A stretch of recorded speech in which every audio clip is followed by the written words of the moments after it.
Ms. Triplett?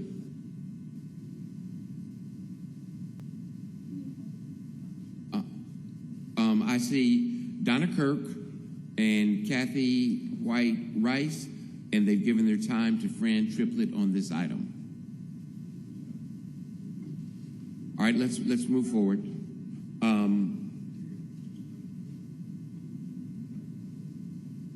I don't mind waiting a moment, and here she is.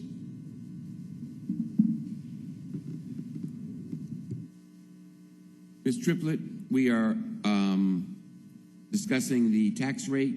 I have 3 cards. You have 6 minutes total.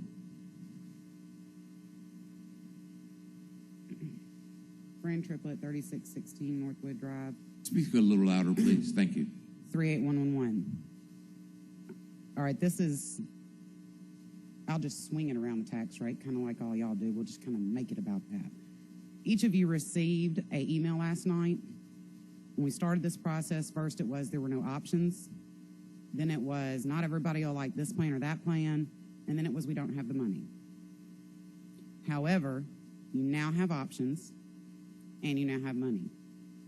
The proposed budget you each are voting on today or did vote on, you've heard the sob stories, as y'all call them, the sad stories, whatever.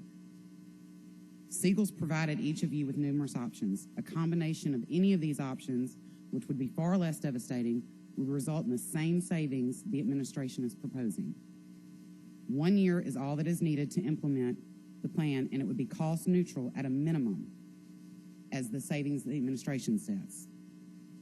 Number 2, we've heard a lot about the OPEB unfunded liability. We've shown you that the state is over $2 billion and 0% funded. Yet Director Collins and Mr. Salmons want to talk about that.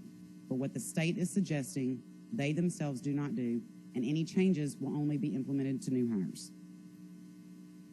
Funding was the other issue that we've heard each of you say.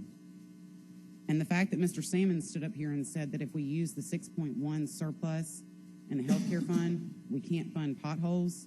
Well, Mr. Salmons, with all due respect, those are 2 different funds. They don't come, you don't pay for each out of those.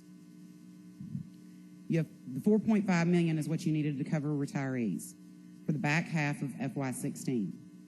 There are numerous funding options within the current proposed budget. With the administration working feverishly to come to an idea to come up with those funds, FY14 ended with over $2 million surplus. FY15 is also looking to contribute an additional $4.1 million.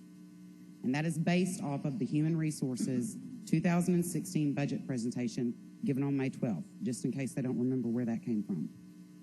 This means that approximately $6.1 million is available in the FY16. I'm certain the administration will say this is a typo. And if that is their response, then the budget you were voting on today specifically, or that you did vote on, specifically within the healthcare fund, means it's not right. It's a typo.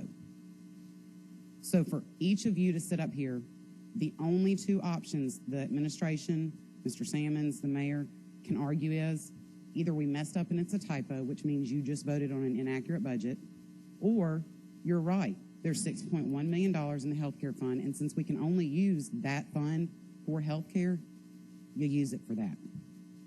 I just wanted it on the record that they can no longer say they're not options, and they can no longer say there's not money. And each of you sitting in that seat is up for an election. So will you say, I did it because I wanted to, or will you make the right decision because those are the only 2 arguments you can pose? No longer can you say, I didn't know, there wasn't money, and there's not options, because you've just been shown it.